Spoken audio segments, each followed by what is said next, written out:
What's going on, my good people? Does your car suspension look like this and you did not install Lorentz springs? Then let's head over to the workbench and take a look at some of the parts you're going to need to fix your car.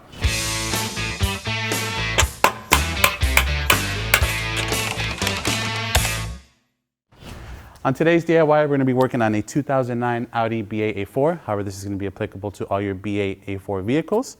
In front of me, we have some Bilstein shocks along with some Leisure4 springs and a shock installation kit, all of which is available on fcpo.com. Typically, these are going to last you anywhere from 60 to 100,000 miles. It really depends on your driving conditions. And what we've been noticing lately on the B8 chassis is that they're starting to break coil springs as the vehicles age. Typically, these are designed to last the lifetime of the car. So it's not unheard of to see them break on some vehicles out there in the world, but B8s are starting to be affected by it. So just keep that in mind. If your vehicle is sagging like ours is, and it feels like it's riding on the bump stops, you have a clunky or bumpy ride, then more than likely you need to replace your components. Before we get started on that, let's take a look at some of the tools we're going to need for this DIY. Aside from your standard torque wrenches and ratchets, as long as a deep socket set, you're going to need a couple specialty tools. That is going to be a spring compressor tool. You're going to need a pass-through socket set for the assembly and disassembly of your shocks. We're using CTA 7466, and specifically out of that tool set, we're using the 17mm pass-through and the 6x8mm counterhole tool. An electric impact to help with the big hardware. And if you're following along on a lift, I recommend a screw jack. And for those of you following along at home on the garage floor or driveway, you're going to need an accessible floor jack just to tighten everything back at ride height once we get to that point. Now we know what tools we're working with, let's go ahead and get started on this DIY. All right, my good people, today we're going to be focusing on the driver's side of the vehicle, as that is the worst side on this A4. However, the process is going to be identical for the passenger and driver side. And of course, you always want to do these in pairs if I did not mention that already. We're going to be working on the lift. However, this is a job you can easily do on the ground. We're going to start by removing our center cap off of our wheel. I'm going to use a 90-degree pick just to pop off the center cap. With the cap off, we have our 5 17mm lug bolts exposed. For those of you following along at home on the ground without an impact gun, you're going to want to break the lug bolts free first while the vehicle is still on the ground. Then you can raise it up and remove them the rest of the way using a breaker bar. We're going to zap these off with the 17 on the impact real quick, and then we'll get our wheel off. Now we have our wheel off, we have a better view of where we're going to be working. If you can look at the shock body over here, you can see that our bellow and bump stop should normally live up here. It's just living down here. The bump stop's completely destroyed. The bellow would be reusable if you don't want to replace them or buy new ones. You can just reuse the plastic. They don't really break, but the bump stop is completely deteriorated, so we're going to be replacing all of that. All right, to get started with the removal of the 216s up top, we need to peel back the fender liner a bit. You can use a trim removal tool or a flathead screwdriver, something small to pry with, and remove the 2 plastic clips, one on either side of the shock body, and then we'll peel the fender liner back. I'm going to use our small flathead and just work on prying these out. With those 2 off, we can work on peeling the fender liner back. Just be careful, there's going to be a ton of debris in here. There's one staple that holds these 2 liners together in the middle here. And with that peeled back, you can see we have 2 16mm bolts that hold those shock mounts into place on either side of the car. So we're going to go ahead and start by removing those next. To make my life just a bit easier, I'm just going to use the Milwaukee to zap those 2 16s out. But when we go to assemble everything, we'll just do everything by hand. So for now, 2 16mm bolts that will undo the top of the shock mount. Now we have both of those removed, let's head underneath the Audi and we're going to work on undoing our bottom shock bolt. There is a dust cover that goes around it. You can transfer this over to your new shock when you assemble everything. But I'm going to use a 21 on a 1/2-inch ratchet and work on breaking that free. I have a screw jack. For those of you at home on the ground, you can use a floor jack if you want to brace everything so it's not bouncing around. You always want to do these by hand. You don't really want to zap them. You can risk damaging the threads. So play it safe. There is a washer that sits between the shock body and the lower control arm. Make sure you save that. You're going to need that when we reinstall everything. Here's a better look at the washer that sits in between here and the shock body. So again, during reassembly, you want to make sure this goes back in.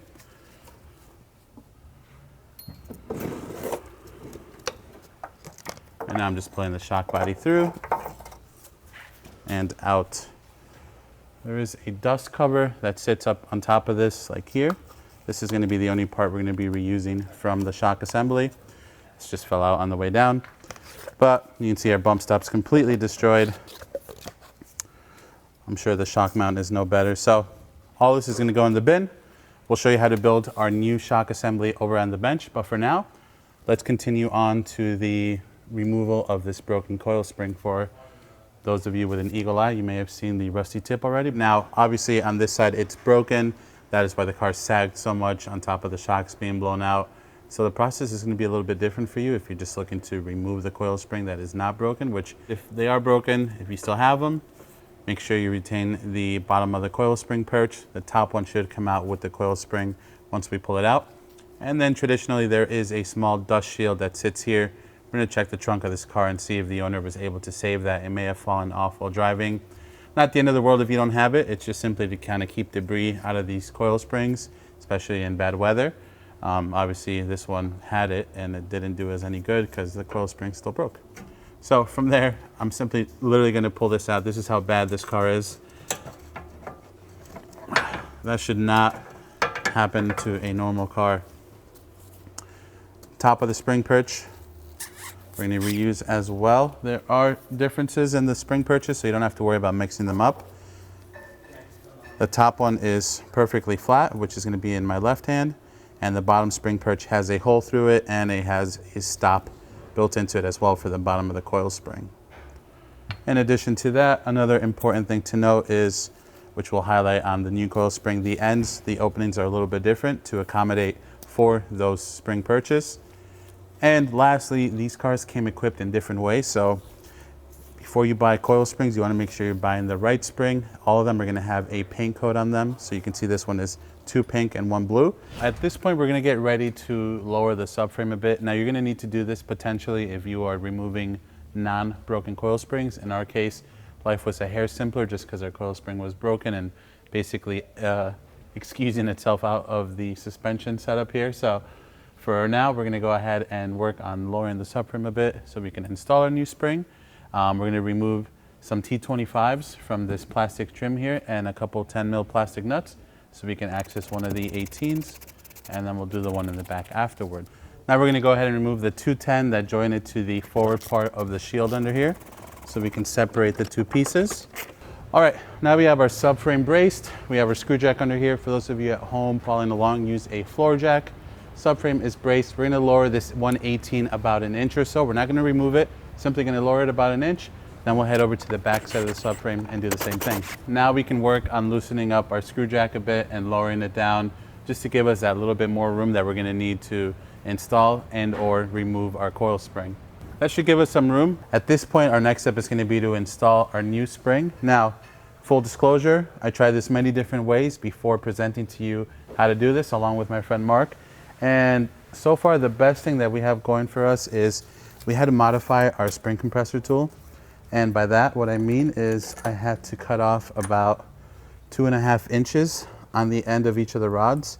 The problem is the rods just protrude too far and they go over the height of the spring, bottoming out on the bottom of the car or vice versa on the bottom of the control arm.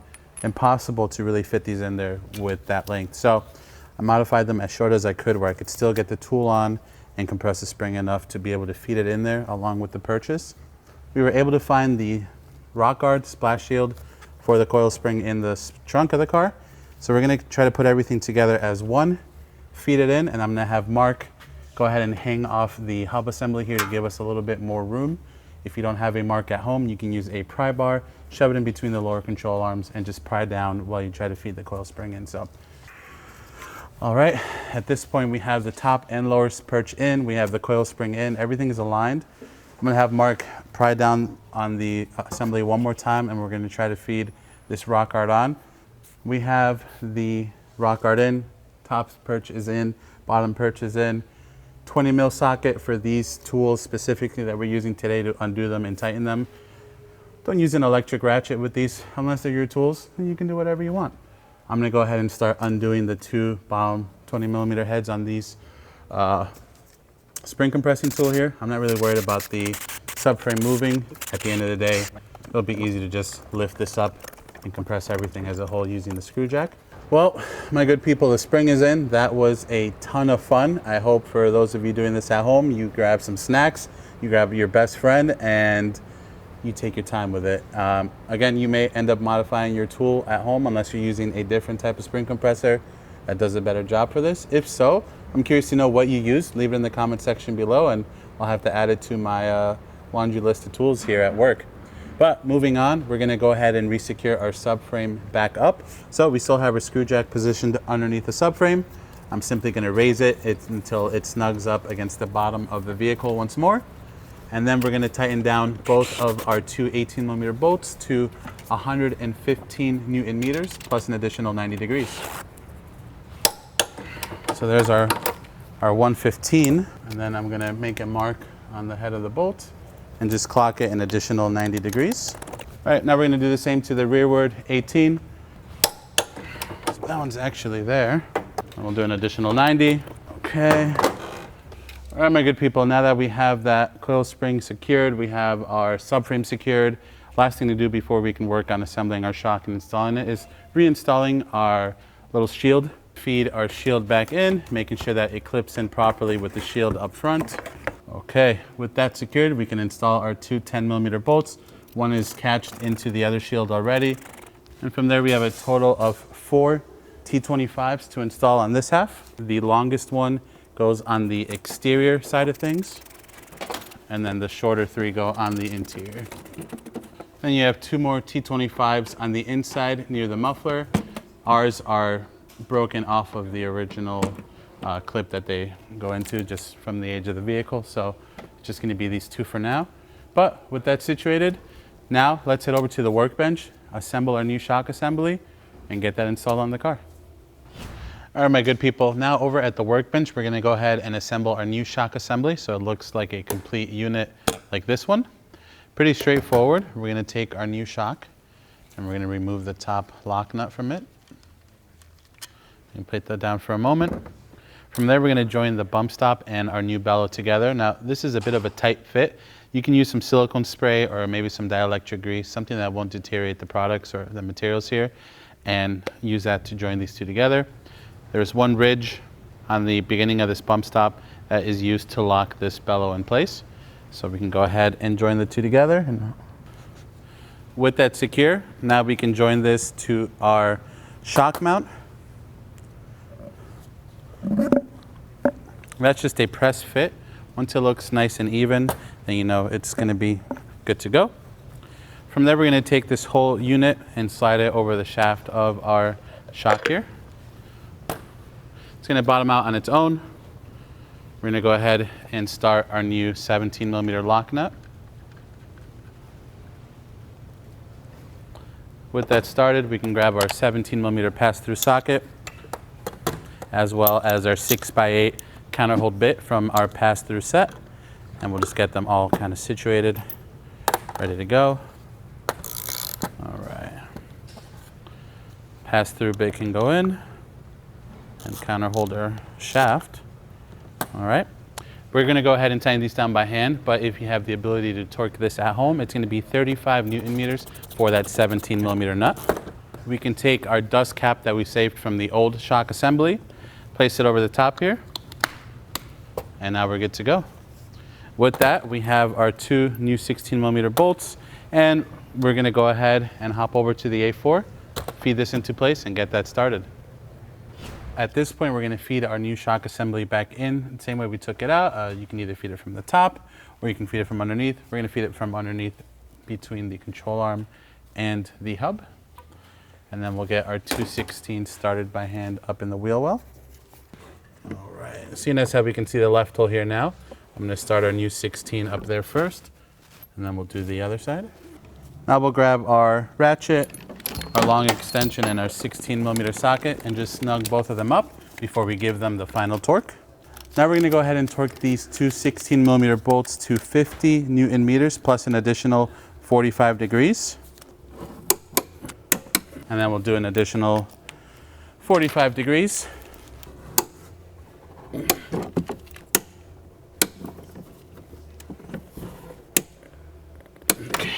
Now we have those two secured. We can join our fender liner back together. Now we're going to go ahead and install our 2 retaining clips that hold this wheel liner against the wheel well here. They only go in one way. All right. Now we have our fender liner secure. The top of our shock mount is nice and secure. The top underneath the A4, we'll start our 21mm bolt, and then we'll set everything at ride height and give it a final torque. All right, my good people, under the A4, this is where you're going to use your 4-jack or screw jack. We're going to use it to align the hole on the knuckle with the hole in our shock so that we can get our 21mm bolt started. So we'll set the shock even with the knuckle there. We'll start raising as need be. And that looks pretty good there to me from this side. I'm going to grab my 21mm bolt and our washer, which is going to go between the shock body and the knuckle here. Once you get it started by hand and you have a couple threads in there and it feels nice, you can grab your ratchet and snug it up the rest of the way. Before we go ahead and tighten down this bolt to its final torque setting, we're going to set the whole suspension to about ride height, which would be the distance between the center of the hub and the fender when the car's sitting on the ground. Now, obviously, in our case, the car was completely slammed. It was damaged, so it wouldn't have been a good reference to measure to get our initial ride height. But typically, once you're taking the load off of this corner of the car, in this case, once we start taking the load off of our lift here, that's how I'm going to know that it's fully compressed, if you will, and how it would be sitting when it's on the ground.